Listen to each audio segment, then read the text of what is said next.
Ano to? Baog ka, babe? Galit na tanong ni Efren. Baka nagkamali lang ang mga doktor, babe. Sagot naman ni Via. Nagkamali? Hindi pwede, Via. Gusto ng parents ko ay anak mula sa akin. At ang gusto nila ay agad-agad. Pero sa kaso mo, mukhang hindi mo ako mabibigyan ng anak. Pero babe, mas importante ba ang baby? Di ba dapat mahal natin ang isa't isa? Saad niya. Of course. Mas importante yung bata. Mas lalaki ang mana ko kapag nagkaroon ako ng anak. At mukhang hindi ko yun makukuha sa'yo. Ano? Mas importante ang pera kaysa sa akin? How dare you, Efren? Hindi na natin may kakansel ang kasal. Ang dami na natin nagastos doon. Wika ni Via. Bakit hindi? Walang kaso sa akin yon kung hindi matutuloy yon. Anong kwenta ng pagpapakasal ko sa'yo kung wala rin ako makukuhang mana? Walang kasalang magaganap. Efren, sandali. Wag naman, please. Wala namang ganyanan. Ang laki na nagastos ko sa preparasyon ng kasal natin. Ikaw din. Akala mo ba laro lang to? Sa akin? Tura ni Via. Pero hindi siya pinakinggan ni Efren at iniwan siya sa loob ng inuupahan niyang apartment. Nanlumo si Via dahil sa naging usapan nila nito. Napaupo ito sa sofa sabay hilamos ng dalawang kamay sa sarili niyang muka. Ano ang sasabihin niya sa mga nautangan niya? Buong akala kasi nito ay matutuloy ang kasal. Pero dahil sigurista ang mga magulang ng fiancé niya ay ipinatest siya para malaman kung healthy ang matris nito. Pero iba ang lumabas. Baog siya at walang kakayahang magkaanak kaya umurong sa kasal ang fiancé niya. Iginalang pa naman siya nito pero sa huli ay wala rin pala. Pinuntahan niya ito sa trabaho dahil 1 linggo na lang ay kasal na nila. Nahihiya din siya sa mga magiging in-laws niya kaya tinawagan niya rin ito pero hindi na niya ito makontak isa man sa mga ito. Kahit si Efren, hindi na rin siya sinasagot. Kaya naisip ng dalaga na wala na talaga. Hindi tuloy nito alam kung saan kukuha ng pera pambayad sa mga nagastos niya. Nagpunta na lang siya sa pinakamalapit na bar at uminom para makalimot sandali. Kuya, 1 bote nga. Saad niya sa waiter. Sige po ma'am, ihahatid ko na lang po sa table niyo. Sagot nito sa dalaga. Salamat. Yung pinakamurang beer lang ha? Baka di ko mabayaran eh. Aniya sa waiter. Napakamot na lang ng ulo ang waiter at iniwan doon si Via. Mula sa malayo at madilim na sulok ay may lalaking nakapansin sa taglay niyang ganda. Nag-iisip rin ito kung paano mapagbibigyan ang kahilingan ng lola niyang matanda na. Ma'am, heto po, pinakamura na po yan. Hirit ng waiter. Salamat kuya. Saad niya dito. Enjoy the night po ma'am. Pahabol na wika nito at inilapag ang isang platong sisig sa harapan ng dalaga. Napaismid si Via dahil sa huling tinura ng waiter sa kanya. Paano siya mag-e-enjoy nagpunta nga siya doon para makalimot sa kahihiyan na dinulot ni Efren sa kanya. Sinubukan niya magpunta sa kumpanya nito pero ipinagtabuyan lang siya ng security. Kahit pa alam na magkasintahan sila at ikakasal na nga sa darating na 1 linggo. Gago ka Efren, pagsisisihan mo to. Walang bayag? Takot mawala ng pera? Saad niya. Inubos ni Via ang 1 bote ng alak na nasa 1 litro. Nakaramdam siya ng hilo kaya saglit na napatingala siya para mawala ang pagkalasing niya. Isa siyang sales lady sa isang kilalang mall sa Maynila. Inggit na inggit nga ang mga kasamahan niya dahil mayaman ang pamilya ni Efren. Pero nawala lahat nang akala niyang makakapag-ahon sa kanya sa kahirapan dahil lamang sa baog siya. Halos 3 oras na siyang naroroon. Umorder siya ng 1 pang bote pero hindi na siya binigyan. Kaya napilitan na lang na umalis si Via. Akala yata ng mga ugok na yun wala akong pambayad. Huy, may pera ako no? Saad nito dahil sa kalasingan. Ma'am, ihahatid ko na po kayo sa sakayan. Presenta ng waiter na nag-aasikaso sa kanya. Wag na, hindi ako lasing no? Kaya ko pang umuwi. Tanggi niya dito. Sigurado kayo ma'am? Hindi na nga kayo makalakad ng maayos. Ano bang pakialam mo ha? Close ba tayo? Umalis ka na. Sabi ko nang kaya ko na eh. Mataring natura ni Via. Napakamot muli ang lalaki at wala nang nagawa pa kung hindi ang iwan siya gaya ng nais niyang mangyari. Nakalabas ng bar ang dalaga at tumindig ng pilit pero ibig nitong mabuwal. Hanggang sa may dumaan na taxi at pinara na lang ito. Tumigil naman yon sa harapan niya at sumakay na lang bigla. Nakasunod naman ang lalaking nasa bar lang din kanina. Tumigil ang taxi sa isang apartment at bumaba ang dalaga. Susuray-suray pa nga ito dahil sa kalasingan pero sa huli ay nakapasok rin sa mismong inuupahan nitong pinto. Ouch! Daing ng dalaga kinaumagahan. Via, nariyan ka ba? Via, buksan mo nga itong pinto. Ano ba? Gigil na katok ng kanilang kasera. Ang sakit ng ulo ko. Sandali lang ho, Aling Shoni. Sagot niya at lumabas ng kwarto. Ano ba, Via? Isang buwan ka nang delayed sa hulog mo dito ah. Akala ko pa may fiancé ka mayaman, ha? Ani nito pagbukas niya ng pinto. Aling Shoni naman. Mamaya na lang ho, Papa. Hala, tanghali na pala. Mamaya na lang ho, Aling Shoni. May pasok pa pala ako. Mamaya ho, pag uwi ko, bibigay ko yung upa ko dito. Saad niya nang may pagmamadali. Siguraduhin mo lang, Via, ha? Kung hindi, aalis ka na talaga dito. Pirit ng babae. Isinarado na agad ni Via ang pinto at mabilis na naligo. Sigurado lagot na naman siya sa manager nila at baka matanggal na siya. Mainit pa naman ang dugo nito sa kanya dahil malaki ang pagkagusto nito sa kanyang fiancé. Tiyak na matutuwa ito kapag nalaman na hindi na matutuloy pa ang kasal. Kahit hindi pa nakapagsuklay at make-up ang dalaga ay pumara na ito ng taxi. Pagdating niya sa mall ay tama nga lahat ng hinala niya. Oh, nandito na palang yung special person. Palakpakan naman natin dahil late na naman siya. Saad agad ng manager niya. Sorry po ma'am, hindi ko po kasi na-time yung alarm. Pagdadahilan niya.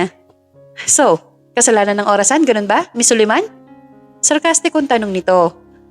Pasensya na po, hindi na po mauulit ma'am. Talagang hindi na mauulit. Dahil si Santi ka na. Kunin mo na ang huling sweldo mo. Third time mo nang ginagawa to at sa pangatlong pagkakataon na hindi na talaga pwede. Ginagawa mo na lang habi ang pumapasok ng late. Sigaw pa nito. Sorry po ma'am, wag naman po, hindi na po mauulit, promise. Pakiusap niya. Sorry din, Miss Suliman. Pero kahit ipakiusap ka pa ng mapapangasawa mo, wala nang epek yan. Turan nito. Hindi na tuloy ang kasal. Sagot niya. Ha? Sunod-sunod na saad ng lahat. Hindi makapaniwala ang lahat sa narinig. Nagniningning ang mga mata ng manager niya dahil doon. Pero sa huli, umuwi pa rin siyang talunan dahil sinisanti talaga siya. 3 beses ka lang dapat malate at yun ang nangyari sa dalaga. Ayaw man niyang mawala ng trabaho pero wala na rin siyang magagawa pa. Lumabas siya ng mall pero napatigil din dahil sumulyap pa siya sa huling pagkakataon. Halos ilang taon na rin siyang empleyado doon. Pero wala nang saysay pa dahil tanggal na siya sa trabaho. Via, sandali! Tawag ni Karina. Karina, bumalik ka na doon. Baka mamaya mapag-initan ka din. Turan niya dito. Hindi yan. Nagsasaya nga si Dragonesa doon eh. Ano ba nangyari? Bakit di na matutuloy? Sa susunod na linggo na yun, di ba? Tanong nito. Si Karina ang naging matalik niyang kaibigan doon. Kaya sinabi niya ang dahilan. Nagulat din ito sa resulta at reaksyon ni Efren sa kaibigan niya. Ang babaw na dahilan, Via. Hayaan mo, tutulungan na lang kita maghanap ng trabaho sa free day ko, ha? Saad nito. Salamat, friend. Ito last sweldo ko pambabayad ko sa upa. Sinisingil na kasi ako. Ang pinoproblema ko ngayon, yung mga pinagkautangan ko. Saan ko kukunin kamay ng Diyos yun? Turan niya dito. Malalampasan mo din yan. Heto, kunin mo na rin to. Ipandagdag mo sa upa mo at na may pambili ka ng pagkain. Naku, baka wala nang matira sa'yo, Karina. Salamat ha, pero nakakahiya. Ang laki nito. Wika niya. Bayaran mo na lang ako kapag nakaluwag-luwag ka na. Saad niya dito. Niyakap ni Via si Karina at nagpaalam na sa kaibigan. Nakangiti pa si Via habang naglalakad. May pambabayad na siya sa kasera nila at maghahanap na rin siya ng trabaho. Nakasalubong nito ang isa sa mga nahiraman niya ng pera. Nakangiti pa nga ito nang lapitan siya. Pagdating niya ng apartment ay agad siya nagtungo sa bahay ng kasera nila. Aling Shoni, nandiyan po ba kayo? Katok niya sa pinto. Sandali lang. Dinig niyang sagot nito at bumukas na ang pinto. Magandang umaga, Aling Shoni. Ibibigay ko lang po yung upa ko. Saad niya. Bakit ang aga mo? Wala kang pasok? Tanong nito sabay kuha sa pera. Pinauwi lang ho ako. Mauna na ako sa inyo. Pagdadahilan nito. Salamat ha. Next month ulit. Ayoko nang late. Sagot nito. Tumango na lang si Via at naglakad palayo sa lugar ng kasera niya. Pagpasok niya sa loob ng apartment nito, ipabagsak na naupo na lang si Via. Iniisip niya kung paano mababayaran ang mga nahiram niyang pera. Tiyak na magtataka ang mga ito kapag walang kasal na naganap. Natulog muna ang dalaga dahil kumikirot pa ang ulo nito dahil sa natamong hangover kagabi. Nagising ito ay hapon na, kaya nagluto na lang ng noodles ang dalaga para makatipid pa. At kinabukasan ay nagsimula na siya maghanap ng trabaho. Via, nakahanap ka na ba ng trabaho? Tanong ni Karina mula sa cellphone niya. Wala pa nga eh. Pero maghahanap pa rin ako. Sagot niya. Pasensya ka na ha, hindi kita masasamahan. Nanganak yung ate ko, ako yung kasama dito sa hospital. Saad nito. Ayos lang yon. Marami ka na rin naitulong sa akin, huwag ka na mag-alala. Sagot naman niya. Okay, sige, balitaan mo ako kapag may nahanap ka ng bago ha? Wika nito bago mawala sa linya. Napabugan ng hangin si Via. Hindi niya alam kung saan magsisimulang maghanap ng trabaho. Marami na rin siya na-applyan online pero ni isa ay walang sumasagot. Naglalakad ito patungo sa ng coffee shop nang may 2 taong pamilyar ang nakita niya. Biglang kumunot ang noon niya dahil nakilala niya ito. Friend? Ma Melody? Gulat na saad niya. Via, anong ginagawa mo dito? Sagot ng dati niyang manager. Naghahanap ako ng trabaho. Ano to, Efren? Kaya ba hindi ka sumasagot kasi may bago ka na? Ang kapal din ng mukha niyong dalawa. Sigaw niya kaya nakaagaw ng pansin yon sa tao. Hoy, Via, huwag ka mag-iskandalo dito. Tapos na kayo ni Efren, di ba? So anong drama mo? Mataray na sagot nito. Oo nga pala, matagal ka nang uhaw dyan sa ex-fiancé ko. Sige, magsama kayong dalawa. Total bagay nga pala kayo. Isang mamas boy at isang mukhang tiyahin niya. Saad ni Via kaya nagpantigan tenga ni Melody. Ba't ang kapal na mukha mo? Sigaw nito. Oh, bakit naman galit ka agad, Melody? Hindi na nga pala kita manager, kaya para saan pa yung igalang ka? Mukhang disparada ka naman dyan sa ex ko. At ikaw, Efren, akalang ba hahabulin kita? Pwes, magsama kayo ng auntie mo. Irap niya at umalis na sa lugar. Dinig pa rin ng dalaga ang palahaw ni Melody dahil hindi nito matanggap na sinabi niyang mukha itong tiyahin ng ex-fiancé niya. Napabugan ng hangin si Via. Naisip niyang hindi worth it habulin ng katulad ni Efren na ang pera lang ang mahalaga. 1 linggo ang nagdaan, wala pa rin trabaho si Via at sumapit na rin ang araw ng kasal nila.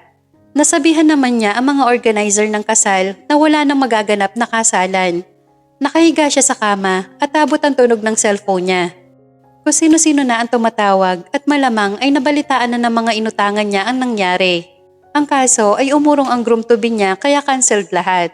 Nagtakip na lang ng una ng dalaga sa muka kaysa sagutin ang mga tumatawag sa kanya. Sir William, ang abuela niyo po nasa sala. Saad ng isang kasambahay dito. Pagkisabi, susunod na ako. Tugon ng lalaki. Masusunod po sir. Sagot naman nito sa amo. Pagbaba ni William ay naroon nga ang abuela niya at matamis na nakangiti sa kanya. Akala ko ipaghihintayin mo pa ako ng matagal, iho. Turan nito. May tinapos lang ako, abuela. Anong ginagawa niya dito? Tanong niya. Masama bandalawin ang paborito kong apo? Sagot ng matanda. Ako lang naman ang apo niyo. So bakit kayo nandito? Wika niya sabay halik sa noon ng matanda. Wala ka pa bang maihaharap na asawa mo? Patapo ko sa'yo, iho? Matanda na ako. Ayoko mawala dito sa mundo na wala ka pang pamilya. Aniya sa apo. Abuela, hindi ko pa pumahanap. Soon, baka may ipakilala na ako sa'yo. Kahit makita ko lang ang magiging apo ko sa'yo sa tuhod, ay magiging masaya na akong iiwan ka. Marami na rin ako nararamdaman, iho. I will give you 1 month, okay? Kung hindi, ibibigay ko sa charity lahat na meron ako, kaysa maubos lang sa babae mo. Turan ng matanda. Seryoso, abuela? 1 buwan? Gulat na saad ni William. Mahal kita, William. Pero gusto ko magkaroon ka na ng pamilya. Kahit anak lang, apo. Please? Pakiusap nito. Mas mahal ko kayo, abuela. Fine, 1 buwan. Sagot niya dito. Ngumiti ang matanda at humalik sa pisngi ni William. Napailing ang lalaki dahil saan siya hahanap ng babaeng papayag na bigyan siya ng anak. Hapon na nang lumabas sa apartment niya si Via. Tinitignan pa nga niya ang paligid at baka mamaya ay biglang may sumulpot na tao sa harapan niya at singilin siya sa utang niya. Kasalanan mo lahat to, Efren. Buisit ka talaga. Sigaw niya kaya napapatingin tuloy ang mga naglalakad sa daan. Via, hindi nga ba tuloy ang kasal niyo? Ano ba nangyari doon? Tanong bigla ng kasera niya na nasa taas pala ng apartment at nakasilip doon. Hindi ho. Sige ho, aalis muna ako. Sagot niya dito. Naglalakad ang dalaga sa gilid para sana bumili ng panghapunan niya nang bigla na lang may tumigil na sasakyan sa harapan niya. Napatigil si Via at nagulat dahil isa sa mga nahiraman niya ang bumaba. May mga kasama itong lalaki kaya nakaramdam ng takot ang dalaga. Ano na, Via? Isang linggo na. Balita ko, walang kasal na natuloy. Sa mo kukunin ng pambayad sa akin? Saad ng isang babae. Maghahanap ako ng paraan, madam. Bukas, bibigyan na kita. Sagot nito. Ilang beses na akong tumatawag sa'yo. Tao kitang pinautang pero parang wala ka pang balak magbayad. Ano na? Yung lalaki na lang kaya ang puntahan ko? O kaya kukunin na lang kita para gawing katulong sa bahay ko? Wika niyang babae kaya napaatras siya. Hinawakan si Via sa braso ng lalaki pero sinipa niya ito sa maselang parte at basta na lang tumakbo. Hapon na rin noon at nagliwasan na ang mga sasakyan sa kalsada. Takbo lang ng takbo ang dalaga hanggang sa may nakita siyang lalaki na papasok sa kotse nito kaya sumakay din doon ang dalaga. Nagulat pa si William dahil doon. Yumuko naman ang dalaga dahil nakita niyang hinahabol din siya ng mga lalaki. Nakatitig lang si William dito at pati sa mga lalaking nasa labas ng sasakyan niya. Hoy, miss, bumaba ka nga dito? Saad ng driver ni William. Sir, tulungan niyo naman ako. Hinahabol kasi nila ako. Itago niyo muna ako dito. Aalis din ako pag wala na sila. Tura ng dalaga. Naku miss, lumantugtugin na yan. Mabuti pa, bumaba ka na dito at may lakad kami ni boss. Sagot pa ng lalaki. Sir, please po. Pakiusap niya kay William at tinawakan pa ang kamay nito.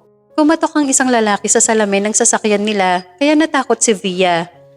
Ang ginawa ni William ay kinuha ang coat at itinalob sa dalaga at binuksan ang windshield. Anong problema sir? Tanong ni William. Boss, baka may nakita kayong babaeng tumatakbo dito. Maganda siya. May atraso sa amo namin eh. Sagot nito. Babaeng maganda? Wala naman ako napansin. Baka sa banda roon. Tura ni William at isinarado na ang windshield. Umalis na ang lalaki kaya umayos ng upo si William. Wala na sila. Pwede ka nang maupo ng maayos. Saad nito. Salamat sir. Tura ni Via. Anong atraso mo sa mga yon? Kababae mong tao, basta gulera ka. Hindi ko naman ginusto yon. Kasalanan to ng walang hiya kong fiancé. Inis na saad nito. Fiancé? You mean ikakasal ka na? Tanong ni William at tinitigan ng babae. Namukhaan niya na ito. Ito ang babae na nasa bar noong nakaraang linggo. Sana. Kaso umayaw yung mamas boy kong fiancé. Dahil lang sa isang dahilan, tinalikuran niya na ako. Sagot nito. So paano yan? May utang na loob ka sa akin. Dahil niligtas kita sa mga humahabol sa'yo. Henry, umuwi na tayo. Wika nito sa driver niya. Boss, paano po yung babae? Tanong nito. Ako na ang bahala dito. May iaalok akong trabaho sa'yo. At dahil may utang na loob ka sa akin, hindi ka pwedeng tumanggi. Tayo na. Saad nito kaya hindi na nagsalita si Via. Tinahak nila ang kahabahan ng Rojas. Pumusina ang driver sa isang mataas na gate kaya napamaang si Via nang bumukas yon at ipasok ng driver ang sasakyan sa loob. Niyaya siya sa loob ng lalaki kaya tahimik siyang sumunod. Hindi na sumama ang driver sa loob kaya silang dalawa na lang ang pumasok. Maupo ka, miss. Tanong ni William. Via po sir. Sagot niya. William Cortez. Nice to meet you, Via. May trabaho akong iaalok sa'yo. Pareho tayong makikinabang dito. Ano nga bang atraso mo sa mga humahabol sa'yo? Tanong nitong muli. Pera. Nalubog ako sa utang dahil sa pag-share ko ng gastusin sa kasal namin. Pero wala din. Hindi naman natuloy. Sagot niya dito. Magkano? Si William. Mahigit 100,000 yun, sir. Sagot ni Via. Manipis lang pala. Babayaran ko yung utang mo, pero magtatrabaho ka sa akin. Babayaran mo? Pero bakit? Ngayon lang tayo nagkita, di ba? Hindi makapaniwalang tanong nito. Alam ko, may utang na loob ka sa akin kaya hindi ka na pwedeng tumanggi. In fact, pwede pa kitang dalhin sa pinagkakautangan mo, pero hindi ko gagawin yon. Kasi mukhang ikaw ang makakatulong din sa akin. Mahabang sagot ni William. Sige, mas mukha namang mapagkakatiwalaan kayo kaysa sa mga humahabol sa akin. Anong trabaho ba? Aniya. 5 million. Bigyan mo ako ng anak. Saad ni William. Hindi alam ni Via kung nagbibiro lang ba ang lalaking kaharap niya o sadyang mali lang ang pagkakadinig niya dito. Pakiulit nga po sir? Saad niya. 5 million. Kapalit ng pagdadala mo ng magiging anak ko. After mong maisilang ang anak ko, makukuha mo na ang pera at pwede ka nang umalis sa poder ko. Seryoso? Tanong ni Via. Hindi naman tayo close, Miss Via. Kaya bakit ako makikipagbiruan sa'yo? Kung ayaw mo naman, Then, fine. Sa iba na lang ako hahanap ng pwede magdala ng anak ko. Aniya kay Via. 5 milyon? Tanong ni Via. Yes, 5 milyon at makukuha mo in cash. Mababayaran mo ang utang mo. Makakapagsimula ka ng bagong buhay mo. Take it or leave it. Matagal na nag-isip si Via. Napakalaking tulong na ng halagang inaalok nito sa kanya. Makakabili na rin siya ng sariling bahay kung magkataon. At nang lumipas ang 1 minuto ay tumingin siya sa lalaki. Payag ako. Sagot niya. Okay, magpapatest ka para makasigurado tayong healthy ang matris mo. Henry? Tawag nito sa lalaki. Ha? Kailangan pa ba yun? Virgin pa naman ako kaya hindi na siguro kailangan yun, sir. Alanganin niyang saad. Kailangan yun. Baka mamaya hindi ka healthy unless may tinatago ka. Meron ba? Tanong nito. Wala, sir. Sige, payag ako. Kailan po ba? Ngayon na. Tapos bukas lalabas ang resulta. Kaya pwede ka pang bumalik sa bahay mo. Tura nito. Dumating ang tinawag niyang lalaki at tinawagan ang kilalang doktor ni William. Inasikaso si Via ng mga maid at ilang oras na paghihintay lang ay dumating na ang isang may katandaan na babae. Pumasok sila sa isang kwarto. Doon ginawa ang kondisyon ng lalaki. Kinakabahan ng babae dahil tiyak niyang wala ng pag-asa na magkaroon siya ng malaking pera. Hinatid din siya ng driver matapos ang pagsusuri sa kanya. Ibinigay niya rin kay William ang kanyang number para matawagan siya agad bukas kapag lumabas na ang resulta. Hindi lumabas ng apartment niya si Via buong gabing lumipas. At kahit nag-umaga na ay hindi rin siya umalis. Sarado ang bintana niya at maging ang pinto. Sir William, bakit yung babae na yon? Pwede naman kayong umalis ng bansa. Doon sa gusto ng abuela niyo. Tura ni Henry. May kakaiba sa babae na yon. Nakita ko na rin siya sa bar at halatang malaki talaga ang problema. Malay mo naman mag-match kami. Sagot nito. Anong plano niyo kung sakali maging maayos ang resulta niya? Tanong pa ni Henry. Itutuloy ko ang deal para kay abuela. Mamaya lang nandyan na si doktora. Kaya tawagin mo na lang ako sa library. Masusunod, boss. Siya nga pala, apartment lang ang tinutuluyan ni Miss Via. Saad nito. Ganun ba?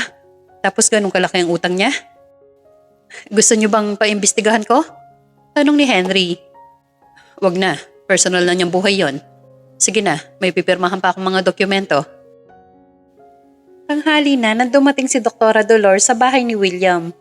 Kakatapos lang din nitong pirmahan ang mga dokumento na ibibigay niya sa kanyang abuela at may pinapaayos din siyang kontrata sa kilala niyang abogado. Good afternoon, Mr. Cortez. Dala ko na ang resulta ng nobya niyo.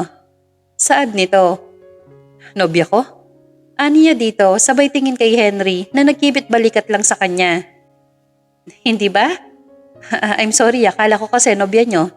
Siya pa lang kasi ang unang babaeng nakita ko dito. Hinging pa umanhin ng doktora. It's okay, Doc. Pwede ko na ba makita? Tanong niya dito. Oo naman. Heto, at hindi na rin ako magtatagal, ha? Turan nito at sinamahan ni Henry palabas ang ginang na doktora. Nang makita ni William ang resulta ay napatango ito at napabuga ng hininga. Pinasundo na lang niya si Via kay Henry. Kaya laking gulat ng mga naroon nang may magarang sasakyan na huminto at hinahanap si Via. Itinuro naman ang kasera nila at sinamahan pa sa pinto nito. Isang beses kumatok si Aling Shoni kaya sinilip pa ni Via kung nagsasabi ba ito ng totoo. Mr. Henry, anong ginagawa niyo dito? Tanong niya sa tauhan ni William. Pinapasundo ka ni boss. Tayo na, Miss Via. Sagot nito. Dahil ba to sa resulta? Ano ba lumabas? Sumama na lang po kayo sa akin. Sagot muli nito. Sino ba to, Via? Singit ng kasera niya. Wala ho. Hintayin niyo na muna ako, magpapalit lang po ako ng damit. Kabado si Via habang lulan ng sasakyan. Paninegatibong senaryo ang nasa isip niya. Kaya bahala na kung matuklasan ni William na wala siyang kakayahang bigyan ito ng anak.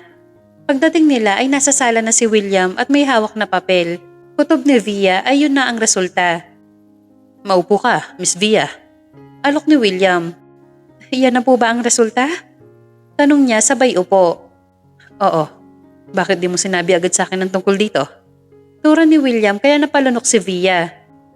Sir, sasabihin ko naman po talaga kaso hindi niyo na ako pinagsalita.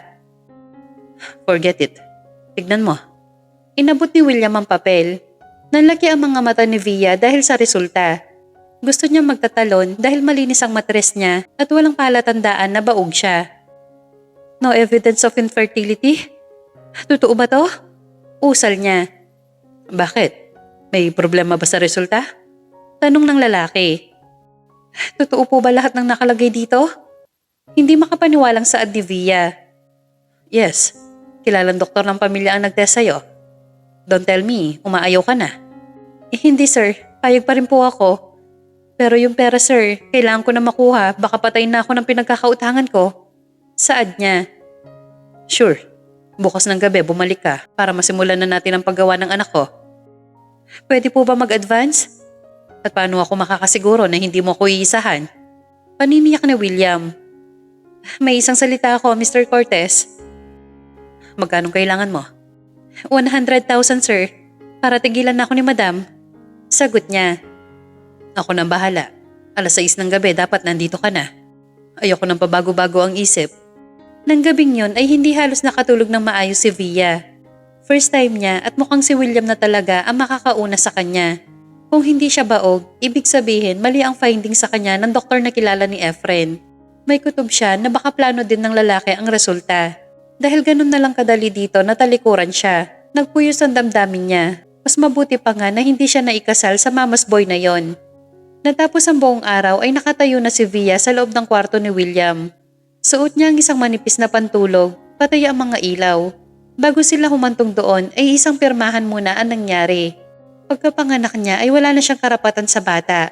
Aalis siya at kukunin ang kabayarang pera. Napalunok ang dalaga dahil lumabas sa banyo ang lalaki na tuwalya lang ang suot. Mas gusto ni William mga aktwal na pagniniig para makasiguradong hindi masasayang ang ilalagay niya. Kabado si Via dahil wala siyang idea. Pero nang hawakan ni William ang braso niya ay bigla na lang nakaramdam ito ng kuryente na dumadaloy sa buong katawan niya. Hanggang sa naramdaman na ni Via ang kirot at sakit dahil sa unang beses niya itong ipinagkaloob sa tao pang hindi niya pa ito gaanong kilala. Napaluha si Via dahil sa sakit. At unti-unti ay nagugustuhan na niya ang ginagawa nilang dalawa. Nakatulog sa pagod ang dalaga. Wala ni si William nang magising siya. At baka sampulang likido sa puting kobre kama. Oh, sino tong magandang babae na to? Nobya ka ba ng apo ko, iha? Gulat na tanong ng matanda. Po, sagot niya. Abuela, anong ginagawa niyo dito? Singit ni William at humalik sa noo ng matanda. Iho, sino to? Nobya mo ba siya? Tukoy niya sa dalaga. Hindi, abuela. She's my wife. Sagot nito kaya nanlaki ang mga mata ni Via. Wife? Totoo, iho? Mukhang magkakaapon ako. Pero kailan kayo ikinasal? Tanong muli nito. Ito yung surprise na sinasabi ko sa'yo. Via, siya ang abuela ko. Pagkilala nito. Hello po, Lola. Magalang na bati nito at nagmano. Nakatingin lang si William dito. At nang umalis ang abuela niya ay nagpaalam na rin si Via. Pero hindi siya pinayagan ni William. Sa loob ng 9 na buwan, dito ka mananatili sa bahay ko. Just wanna make sure na kung mabubuntis ka, ako ang ama. Tura ni William. Sir? Hindi ba't ikaw ang nakauna sa akin? Ano pang dapat mong alamin? Sagot nito. Ako ang masusunod? O babawiin ko ang pera na nakuha mo na? Hanggat hindi ka nabubuntis, dito ka at uulit-ulitin natin ang paggawa. Wala nang naisagot pa si Via. Kada gabi ay inaangkin siya ni William para talaga silang mag-asawa sa ginagawa nila. Unti-unti ay nasasanay ni si Via sa setup nila.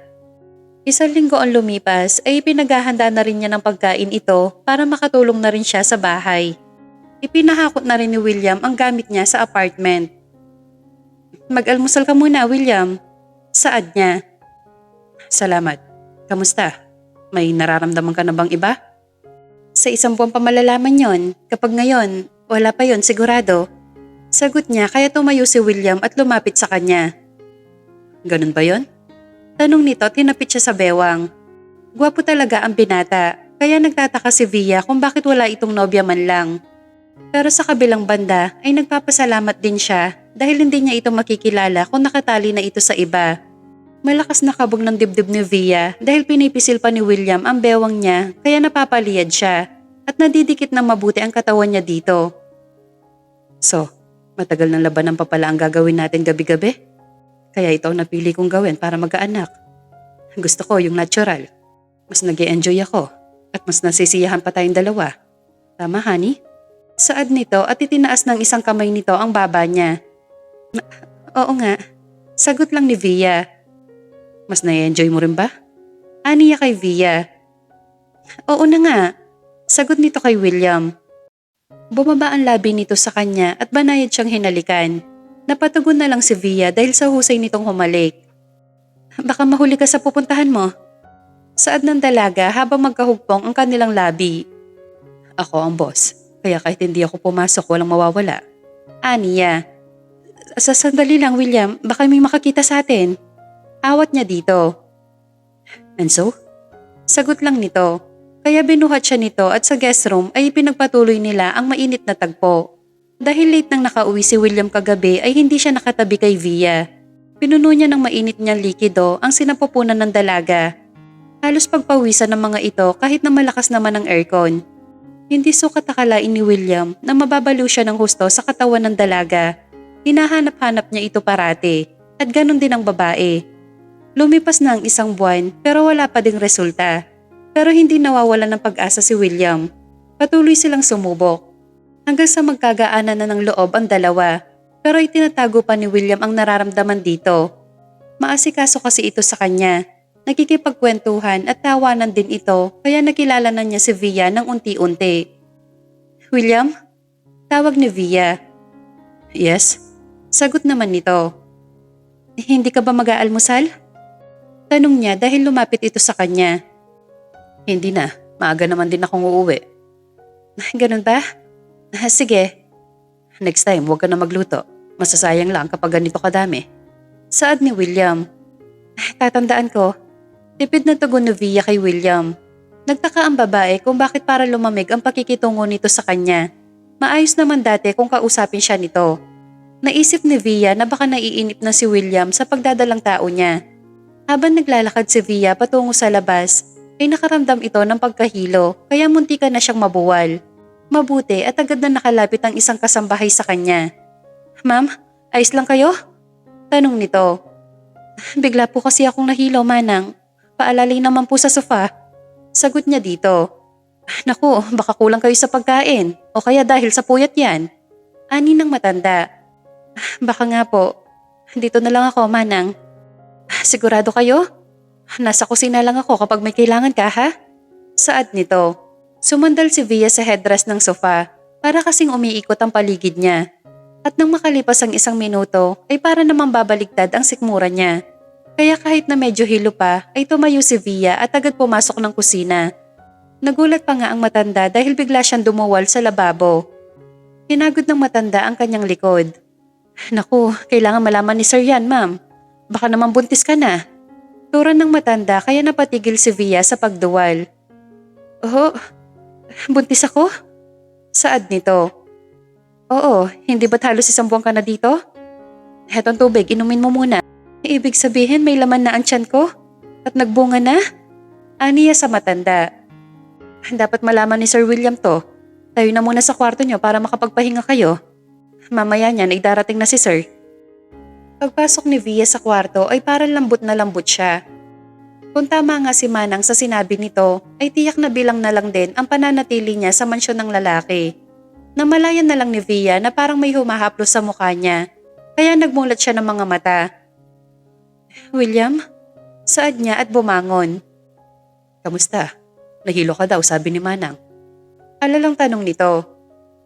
Oo, nakatulog pala ako. Kanina ka pa ba dito? Anong nararamdaman mo ngayon?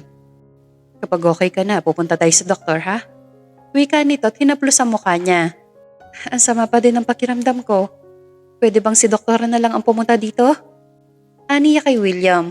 Tumayo ito at dinukot ang cellphone sa bulsa. Tinignan niya lang ang lalaki habang abala sa cellphone ito. Ilang saglit pa ay may tinawagan na ito. Yes, please be here now. May ipapacheck up ako sa'yo. Tura nito sa kausap. Ano sabi? Tanong ni Via nang matapos makipag-usap ito sa linya. Magpahinga ka na muna. Babalik na lang ako sa'yo kapag nandito na ang doktor. Aniya kay Via. Okay lang ba kung pakialalayan ako sa banyo? Sure. Tapos magpahinga ka pa ha? Basta babalik ako kapag nandito na si Doc. Pagpasok niya sa banyo ay lumabas agad si William. Pinakiramdaman ni Via ang sarili at nang makaramdam ng ginhawa ay tuloy ligo na rin siya. Dumating na din ang doktor kaya agad ginawa nito ang pagsusuri kay Via. Gamit ang pregnancy test ay tama nga ang hinula ng matanda. Nagdadalang taon na siya at mayroon na itong 2 linggo. Natuwa si William at ibinalita niya rin ito sa kanyang abuela. Lahat ng gustong kainin ni Via ay binili ni William. Todo ingat ito sa kanya kaya naman natutuwa si Via. Via, katok ni William sa pinto. Pasok, bukas yan. Sagot niya dito. Ready ka na? Tanong nito. Oo, kailangan pa ba magpunta doon? Di ba pwedeng dito na lang din? Para mas makita yung itsura. Tayo na para hindi tayo abutan ng maraming tao doon. Yaya nito kay Via. Wala nang nagawa si Via. Check up niya sa OB na kaibigan ni William. At nang makarating sila doon ay nagpark lang saglit si William. Hinintay niya ito sa waiting shed at hindi sinasadya mabunggo siya ng isang babae. Ouch! Tumingin naman kayo sa Melody? Efren? Tura ni Via. Bakit kasi paharang-harang ka dito? Masungit na sagot ni Melody. Excuse me? Bulag ka ba o sadyang tanga ka? Nakita mo na nga nandito ako sa gilid, di ba? Sagot niya kaya nagulat ang babae. Ano sinabi mo? Ang kapal naman ng mukha mo. Bakit ba kasi nandito ka? Huwag mo sabihin buntis ka. Hindi ba nga baog ka? Panunuyan tura ng babae. Oo nga, Via. Anong ginagawa mo dito? At saka parang may nagbago sa'yo. Segunda ni Efren. Baka pumatol sa matandang mayaman na malapit ng mamatay. Kaya ayan, nakaginhawa. Oh, nabayaran mo na ba yung mga pinagkakautangan mo? Si Efren ang sinisingil na mga yon. Wika ni Melody. Hindi ko na problema yon. Dapat lang talaga na siya ang habulin. Kung hindi ba naman mamas boy yan? Sagot niya. Abat ang yabang mo ah? Sino bang pinagmamalaki mo ha? Gigil na tanong ni Melody. Itinulak nito si Via kaya napasandig ito sa pader. Balak pa sana nitong hablutin sa damit si Via pero bigla na lang may humablot sa braso ng babae. Kaya nanlaki ang mga mata nito. Mr. Cortez? Kayo pala. Utal na tura nito habang hawak ang braso niya. Sino nagbigay sa'yo ng permiso para saktan ng asawa ko? Seryosong tura nito sa babae. Ha? Si Via? Asawa niyo? Nagbibiro yata kayo, Mr. Cortez. Dati ko lang empleyado yan.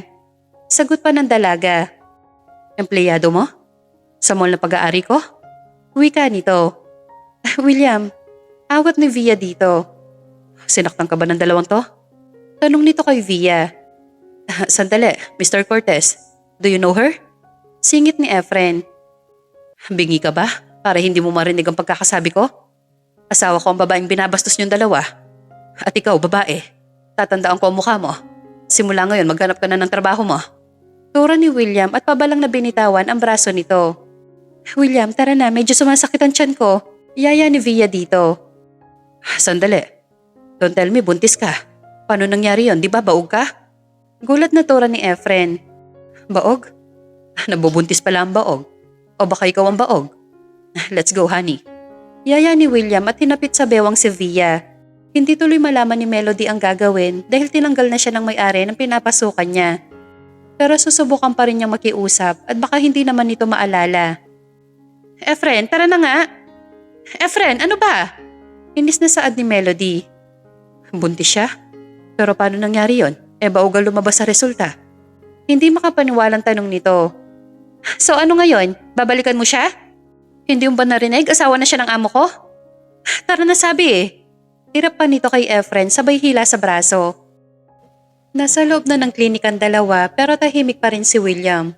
Hindi pa na itatanong ni Via na ito pala ang may-ari ng mall na pinagtatrabahuhan niya dati. Lumabas sa check-up niya na makapit ang bata at 2 weeks na ito. Binigyan lang siya ng vitamins at pinayuhan na huwag magpapa-stress. William, tara na. Yaya niya kay William.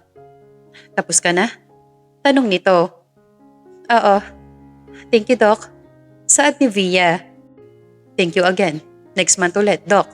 So wala namang bawal, di ba? Tanong ni William sa kaibigan na doktor. Wala, basta ingat lang sa mga kinakain, ha? Sagot nito. So pwede pa ang sex kahit buntis siya? Tanong nito sa kaibigan kaya si Via na ang nahiya. Of course, Mr. Cortez. Pero dapat, hinay-hinay lang. Sagot ng kausap. Nakauwi na sila ng mansyon kaya agad tinanong ni Via si William. William, si Melody aalisin mo ba? Tanong niya kaya humarap ito sa kanya. Yeah, ang mga katulad niya ay hindi dapat hinahayaan na maghari sa isang trabaho. Lalo pat empleyado lang din siya. Sagot ni William.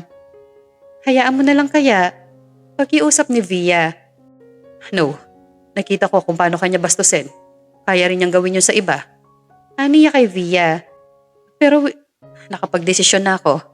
Akyat ka na sa taas. Doon ka sa kwarto ko para mabantayan kita. Tura nito kaya napabuntong hininga ito. Gaya nga ng sabi ni William, inalis sa trabaho si Melody at pinalitan na ito ng iba. Nagmamakaawa ito pero hindi pinaunlakan ng lalaki na makausap siya. Sa paglipas ng halos 4 na buwan ay malaki na ang tiyan ni Via. Todo alalay si William dito at ang abuela niya ay labis na natutuwa dahil makikita na niya ang apo kay William. Matagal nang nasa pangalan ng apo niya ang lahat ng ari-arian nila. Gusto lang talaga nito na mapabuti na ang buhay at magkaroon na ng pamilya ang nag-iisang apo. Manang, si William ho, nakita nyo? Nasa labas, kausap si Henry. Sagot ng matanda. Sige ho, pupuntahan ko na lang. Aniya dito. Ingat ka sa paglalakad ha, ang laki agad ng tiyan mo. Di kaya kambal yan, ma'am? Next month po malalaman, Manang. Sige ho, puntahan ko lang si William. Habang naglalakad si Via, ay naririnig niya ang boses ni na William at Henry. Ang driver nito nakanang kamay na rin. Tumigil siya at balak na sanang sumingit sa usapan nang marinig nito ang topic ay tungkol sa kanya. Boss, paano yon? Kapag nanganak ba si Miss Via, itutuloy niyo pa rin ba ang kontrata? Tanong ni Henry. Bala ko, yun ang gagawin. Total, bayad siya kapag nakapanganak na. Dinig niyang sagot ni William. Kung titignan talaga boss, para ba kayo mag-asawa? Saad muli ni Henry. Mukha na ba? Pero ang usapan ay usapan. Mapapasa kanya ang pera at aalis siya dito. Parang sinaksak ng libo-libong karayom ang puso ni Via. Buong akala niya ay matututunan siyang mahalin ni William dahil ganun na ang nararamdaman niya dito. Pero isa lang pala talagang palabas ang lahat at siya lang ang umaasang magugustuhan din siya nito. Mahal na niya si William sa maikling panahon at sa mga pinanggagawa nila. Umasa lang pala siya sa wala. Nagpahid ng luha si Via at umalis na sa kinatatayuan. So, papaalisin niyo siya? Tanong muli ni Henry. Oo, noon Henry. Pero habang tumatagal parang mas gusto ko ng alagaan din siya. Pero si Miss Via, boss, gusto niya rin ba yung idea niyo? Yun ang hindi ko nahawak, Henry. Pero kung ako ang tatanungin, mas gusto kong dito na lang din siya at totohanin ang lahat. Totohanin, boss? Hindi siya mahirap mahalin, Henry. Hindi din naman siguro bawal. Isa pa, gusto siya ni abuela. Naglakad palayo si Via habang may luha sa mga mata. Pipilitin na lang niya na wag mahulog ng husto sa lalaki. Tama naman ito dahil usapan ay bibigyan niya lang ito ng anak. At may perang bayad kaya siya pumayag. Pumasok siya sa kwarto niya at napasandal sa pinto habang umiiyak. Nakahawak siya sa tiyan niya at piping kinausap ang sanggol sa loob. Sana makayanan kong iwan ka, anak. Dahil umpisa pa lang hindi ka nang hapala sa akin. Via, nandiyan ka ba? Boses ni William kaya napatayo siya ng tuwid at pinalis ang luha.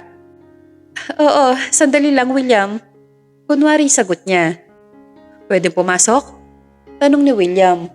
Pinihit ni Via ang seradura kaya tumitig si William sa mga mata niya. Napakamot ang noon nito nang mapansin ang pamumula ng dalawa nitong mata.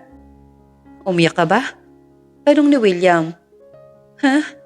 Naku hindi, nangati lang yung mata ko kaya nakuskus ko. Kunwari sagot nito.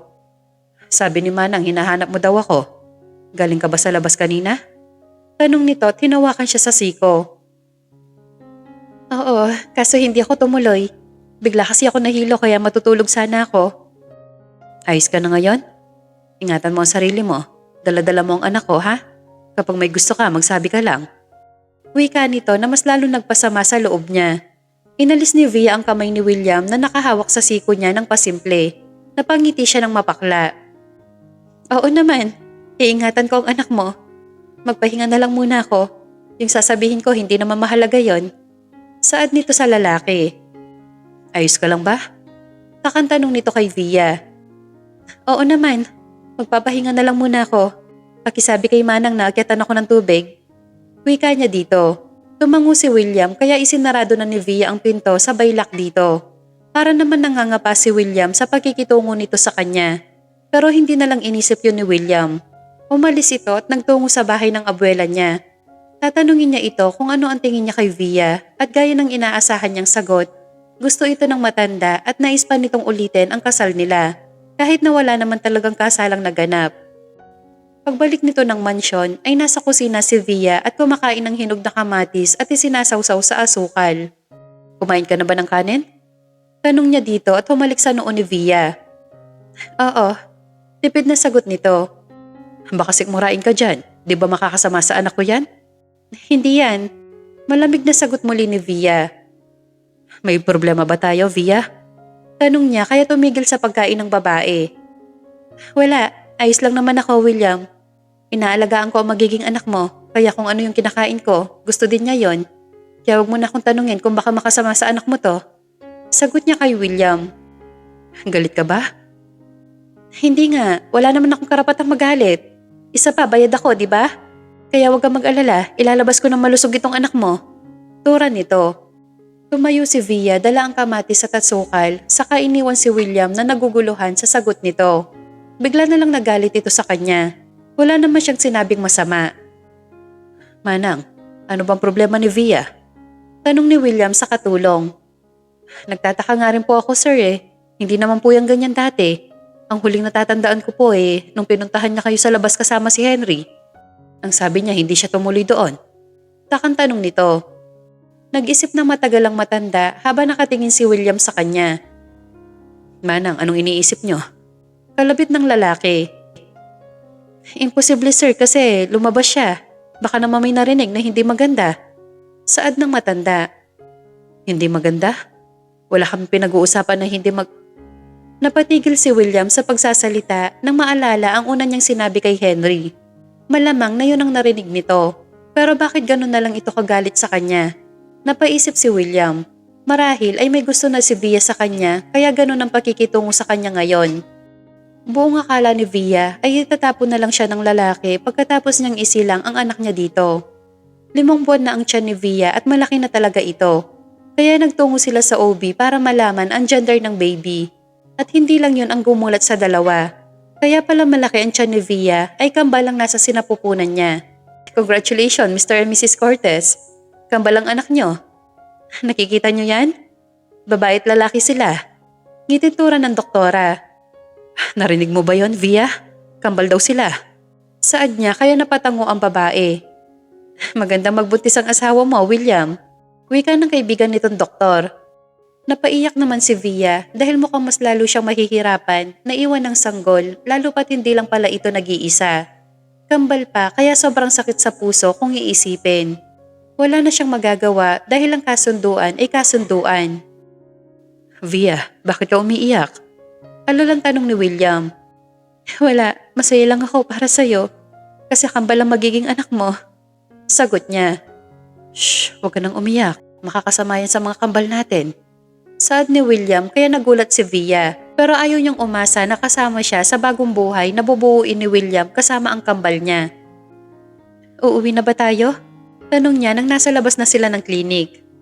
Bibili tayo ng mga gamit ng kambal. Sagot nito. Ngayon na ba? Pagod ka na ba? Tanong ni William. Sa ibang araw na lang siguro. Umuwi na lang tayo. Sagot ni Via at binuksan ang pinto ng sasakyan at pumasok sa loob. Napailing si William dahil sa sinabi nito. May idea na siya kung bakit biglang umiwas sa kanya si Via at madalang na lang din na makipag-usap sa kanya. Sa pagdaan ng ilang buwan ay mas lalong lumaki ang katawan ni Via.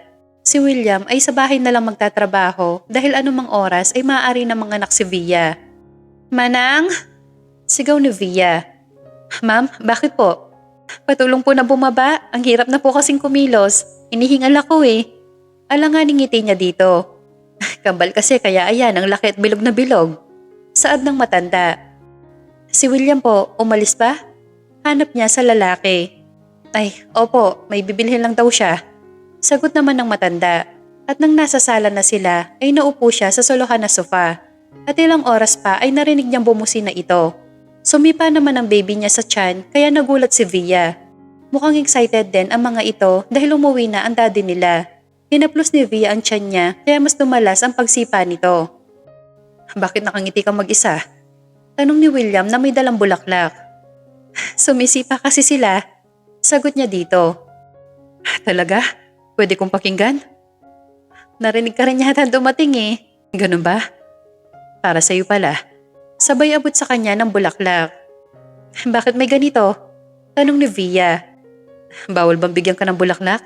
Ang ina ng kambal ko? Sagot ni William at idinikat ang tenga sa tiyan niya. Napangiti si Via dahil sa sinabi ni William. Bahala na. Lihim na lang niyang mamahalin ito at kapag nanganak na siya ay kusa na rin siya lalayo gaya ng napagkasunduan nila. Napatawa si William dahil sumipa nga ang baby. Hinahaplos ni Via ang buhok niya kaya masarap sa pakiramdam para kay William. Via? Tawag nito at hinawakan ng mga kamay niya. Bakit? Sagot niya. May gusto sana akong sabihin sa... Aray! Daing niya kaya hindi natapos si William ang balak sabihin dito. Bakit? Manganganak ka na ba? Manang? Henry? Henry, yung sasakyan, dali! Tarantang sigaw ni William. William, okay pa ako. Relax lang. Manang, yung gamit ng kambal, pati ni Via. Pakikuha, pakibilisan ho. Boss, ready na po ang sasakyan. Tura ni Henry. Binuhat ni William si Via at kahit na doble na ang timbang nito ay baliwala dito. Inihabol ni Manang ang gamit ng mga ito. Inayos pa ni William ang seatbelt nito at si Henry na ang nagmaneho. Honey, relax lang, okay? Inhale, exhale. Saad nito kay Via. Masakit, William. Hold on, okay? Henry, pakibilisan mo.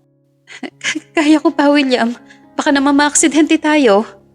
Pumikit si Via at kumapit na mahigpit sa kamay ni William. Hinahagod naman ni William ang balakang niya at nang makarating sila sa hospital ay agad binuhat muli ni William si Via. Sinalubong sila ng nurse at ang dalang stretcher nito. Doon inihiga si Via. Agad ipinasok sa operating room si Via kaya sumama doon si William. Halos 2 oras nagle-labor ito at ilang oras lang ay dumating na ang doktor na naka-assign kay Via. Hindi raw kakayanin ni Via kung normal dahil sa laki ng bata kaya cesarean section ang ginawa dito. Lalaki ang unang kambal niya, William. Saad ng doktor dahil tulog si Via. Ang gwapo niya. Usal ni William at hinaplusan noon ni Via. Ready? Nurse, eto na ang second baby. Wika muli nito. Wala pa ring malay si Via hanggang sa dalhin siya sa recovery room. At dahil may bantay ay sa nursery muna nanatili si William. Pinasundo niya ang abuela niya kay Henry para makita ang mga anak niya. Halos ilang oras na tulog si Via.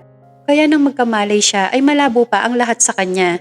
Ayaw pang dumilat ng maayos sa mga mata niya pero gusto na niyang makita ang kanyang kambal. At nang makapagmulat siya ng maayos ay nasa isang silid siya. Mag-isa kaya naisip niya agad na makawala na ang kambal niya at inilayo na ni William. Miss, nasa labas lang po ang asawa niyo kaya wag na po kayong umiyak. Ani ng nurse. Ang kambal ko? Tanong niya. Nasa nursery po. Mamaya ay makikita niyo rin po sila. Sagot nito. Inaantok na naman po ako. Usal niya at nagdilim muli ang kanyang paligid. Muling nagmulat ng mata si Via at nasa isang kwartong maliwanag na ito. Umikot ang mga mata niya pero walang tao. Totoo nga na baka wala na ang kambal niya. Bumukas ang pinto pero tulala lang si Via. Kung akala niya ay nurse lang yon pero hindi. Mami. Tawag ni William kaya napatingin si Via. Oh my God! Saad nito at tuluyang napahagulgol. Akala ko hindi ko na sila makikita. Salamat, William. Tura nito at pinakarga sa kanya ang isa. Pinalis ni William ang mga luha sa mata niya. Iyak at may ngiti sa labi ni Via dahil sa wakas ay nakalong niya na ang anak. Habang ang isa ay kinuha ni William sa pinaglalagyan. Naupo ito sa gilid ng kama at ipinakita din nito ang babaeng sanggol. Ang ganda nila, hindi ba? Saad ni William. Akala ko hindi ko man lang sila makikita o mahahawakan bago man lang ako umalis dito sa hospital. Tura ni Via. Via, magpagaling ka muna. Hindi ka rin papayagan ng doktor na lumabas dito. Alam ko, pero tutupad pa rin ako sa kasunduan. Gusto ko lang nayakapin silang pareho. Wika niya kay William. Halos isang oras din nang makatulog muli si Via. Nakita na rin ng abuela ni William ang kambal niya kaya lubos ang saya nito. Sumapit ang araw ng discharge ni Via. Lahat ay bayad na. Kaya inayos na niya ang mga gamit at nagpatulong na lumabas ng kwarto. Agad na ipinara siya ng taxi para umalis na sa hospital. Hindi na niya sinulyapan ang mga anak niya kahit nasa nursery. Kaya nang makarating si William sa kinaroroon ng kwarto nito ay wala na si Via. Maayos na ang kama. "Nurse, nasaan ang pasyente dito?" Tanong niya. "Kakaalis lang po, sumakay po ng taxi." Sagot ng nurse. "Bakit hindi niyo pinigilan?" Inis na wika ni William. "Sorry po sir, sabi po kasi niya mag-isa lang siya." Sagot muli nito. Lumabas si William at tinawag si Henry. Pinaandar nito ang sasakyan at mabuti na lang na naroon ang abuela niya para bantayan ang kambal. "Hindi pa tiyak na nakakalayo yon. Bilisan mo, Henry." Saad nito sa driver. "Yes, boss." "Boss, parang si Miss Via po yon." Turo nito sa babaeng nakaupo sa waiting shed at mukhang sasakay ng bus. "Itigil mo, dali." Utos ni William. Sandali lang boss, maraming sasakyan sa gilid." "Wala akong pakialam, basta itigil mo." Utos nito kaya mabilis na itinigil ni Henry ang sasakyan. Mabilis na bumaba si William at hinawakan sa braso ang babae na nagulat pa. "At sa tingin mo, saan ka pupunta ha?" Tanong ni William. "William, anong ginagawa mo dito? Tapos na ang kontrata at trabaho ko sa'yo, di ba?" "Oo nga, pero di pa ako nagbabayad sa'yo. Hindi mo pa rin kinukuha. Saan ka pupunta? Aalis ka lang hindi nagpapaalam?" "Para saan pa? Kailangan pa bang magpaalam? Bumalik ka na sa kambal, alagaan mong mabuti ang mga yon." "Aalagaan ko talaga silang mabuti. Pero hindi ako aalis dito nang hindi kita kasama. Iiyak ang mga yon kapag wala ang mami nila." Tura ni William kaya napamaang si Via. "Anong ibig mo sabihin?" Naguguluhan tanong nito. "Gusto kong manatili ka sa poder ko at Ayoko, William. Madudurog lang ako kung makita ko silang may ibang mami na tinawag. Bumalik ka na sa kanila.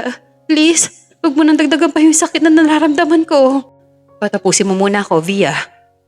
Sa tingin mo, hahayaan ko may iba silang kakalakihang ina? Kaya nga ako nandito para makiusap sa'yo." "Anong pakiusap ba yan?" "Gusto ko maging asawa ka, Via. Para maging kumpleto na ang pamilya natin. Will you accept me as your husband?" "For real?" Tanong ni William. Hindi kumukurap si Via dahil sa narinig niyang sinabi ni William. Ayaw niyang maniwala at makadala lang yon ng himahinasyon niya. "Totoo ba to? O panaginip lang? Kasi ayokong umasa." "Totoo to, honey. Mahal kita. Kaya hinabol pa kita na makita kong wala ka na sa kwarto mo. Uulitin ko. Will you marry me?" Tanong nito at lumuhod sa harapan niya. Pinagtitinginan sila ng mga taong nandoon. Parang gustong sumigaw ni Via dahil akala niya ay siya lang ang nagmamahal. Pero pareho pala silang dalawa. "Oo, papayag ako, William. Magpapakasal ako sa'yo." "Yes!"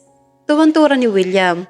Isinuot nito ang singsing sa daliri niya at nang tumayo si William ay hinalikan siya nito sa labi. Kaya nagpalakpakan ang mga nakasaksi. Nakangiti naman si Henry habang nakasilip sa bintana. At nang matapos ang proposal niya ay sumakay na sila pabalik ng sasakyan. At doon tinanong siya ni Via kung kailan at paano siya nito nagustuhan. "Pasensya ka na kung kailangan pang mangyari to. Akala ko kasi ay aabutan pa kita sa hospital. Bakit ka ba kasi umalis?" Tanong ni William. "Kasi narinig ko kayo ni Henry na nag-uusap. Sabi mo walang magbabago sa plano at kontrata. Aalis pa rin ako." "Noon, oo. Pero nagbago yung lahat na makilala kita ng lubusan. Mabuti kang tao at gusto ka ni abuela." "Si Lola lang ba ang may gusto sa akin? Ikaw, hindi?" Tanong nito kaya natawa si William. "Mahal nga kita kaya hinabol kita. Hindi ako papayag na lumaking walang ina ang mga kambal natin." Sagot niya. "Akala ko kasi papaalisin mo ako kaya nagpusa na ako." "Hindi, dapat kasi hinihintay mo muna lahat ng paliwanag ko bago ka mag-iisip ng kung ano-ano. Payag ka bang magkaroon ng ibang mami ang mga anak natin?" "Ayoko. Hindi ko kakayanin na may ibang magpapakilalang babae sa kanila." "Yun naman pala. Bukas na bukas magpapakasal tayo sa judge. Tapos susunod sa simbahan na." Pumilig si Via sa dibdib ni William. Hindi siya makapaniwala na sa isang iglap, isa na siyang magulang at magkakaroon pa ng mabait na asawa. Pagdating nila sa hospital ay kasama na nila ang kambal na bumalik sa mansyon ni William. Naroon din ang abuela nila kaya kinabukasan ay saksi ito sa naging kasal nila ni William. Napakasaya ni Via. Hindi man siya pinalad sa una niyang minahal pero para kay William pala siya nakatadhana. Sa mabilis na paglipas ng panahon, 1 taon na ang kambal. Nagpakasal muli sa simbahan ang mag-asawa na dinaluhan ng marami nilang kakilala at kaibigan. Isa na doon ang kaibigan ni Via na si Karina. Niyakap siya nito ng mahigpit kaya napaiyak si Via. Buong akala ni Via ay hindi na makikita ang matalik niyang kaibigan. Wala na rin siya naging balita sa dati niyang fiancé at wala siyang balak pakibalitaan ang isang taong itinapon lang siya na parang basura. Sana sa susunod kong buhay, makilala pa rin kita, honey. Tura ni William. Matagal pa yon at huwag mong sinasabi yan, hindi ka pa mawawala. Sagot ni Via. Para lang alam mo na kahit sa ibang planeta pa tayo mapunta. Gusto ko, ikaw lang ang magiging asawa at magiging ina ng mga anak ko. At kung uulitin man ang pagkikita natin, gusto ko sa ganung paraan pa rin tayo magkakilala. Hindi ko na alam kung ano pang sasabihin ko sa'yo, William. Napakabuti mo, kaya ayoko rin ng iba. Gusto ko, ikaw lang din ang magkikilala ko hanggang dulo. Tugon naman niya sa kanyang asawa. Para tayong teenager sa mga pinagsasabi natin dalawa. Pero hindi ko babawiin yon. Kasi yun ang totoo at yun ang gusto kong maulit. Aniya at hinalikan sa noo si Via.